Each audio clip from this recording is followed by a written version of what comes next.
always style your entire books. The number of times we look at a book and it's beautifully styled inside, from the chapters, the images, and then people forget to style the prelims. This book, which we've been working on with Time Out, will be coming out as a series of books, basically, for the EPUB marketplace as we go forward. Well, at least that's one of the ideas that's actually on the table. So lots of books work really well when you break them up. You know, don't start thinking about just the physical confines. Well, I've got to get a book out, it's got to get through the logistics supply chain and out to market, therefore I'm going to print lots of pages. Think about breaking the book up into smaller sections, and then you can actually sort of get it out as a series of books.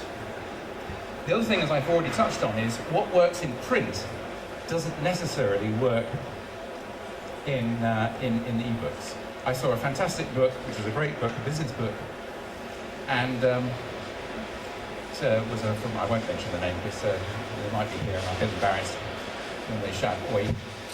But it was a beautiful book, went all the way down. It got to the last section, and it's a series of graphs. And in terms of the books, the graphs opened out like that, so they folded out across out to the right-hand side. And when I said to the publisher, I said, oh, could we actually have it so it could actually physically fold out that way? So I said, well, I'm sorry, the ebook doesn't work that way. It's a linear progression.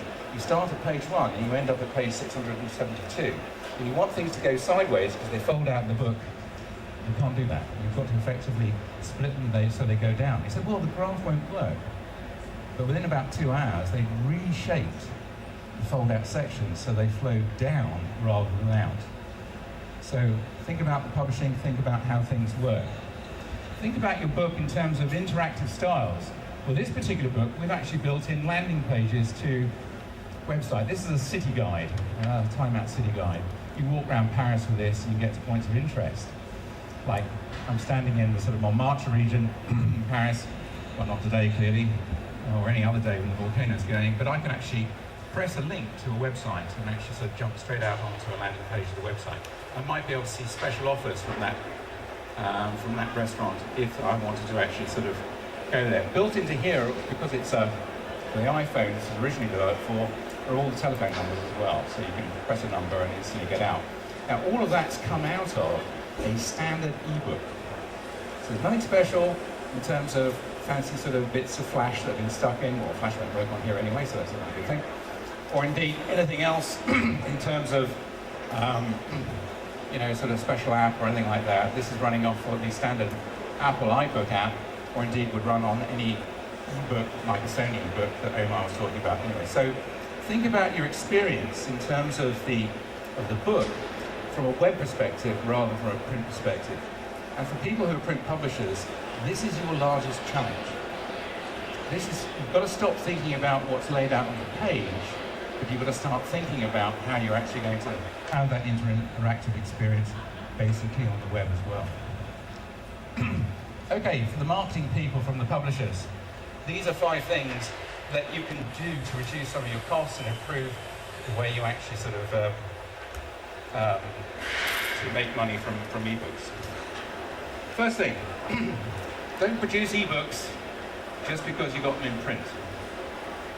If they didn't sell well as a print book, here's a bit of a tip. It probably won't sell well as an ebook. It's all about basically thinking about the marketplace. Right now, today, what is working really well are blockbusters. How many here published the Dan Brown book? Anyone?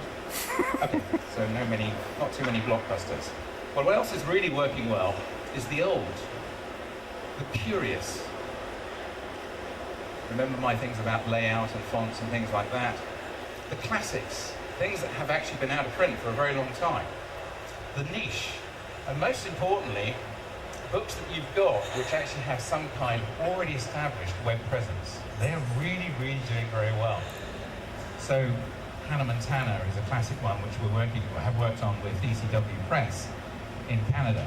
Sadly, Hannah now is 23 and no longer of interest to 14-year-old girls, but sort of the next girl has moved on from that. So these things are working really well if you want the book and the ebook basically to sort of work well in that sort of niche marketplace.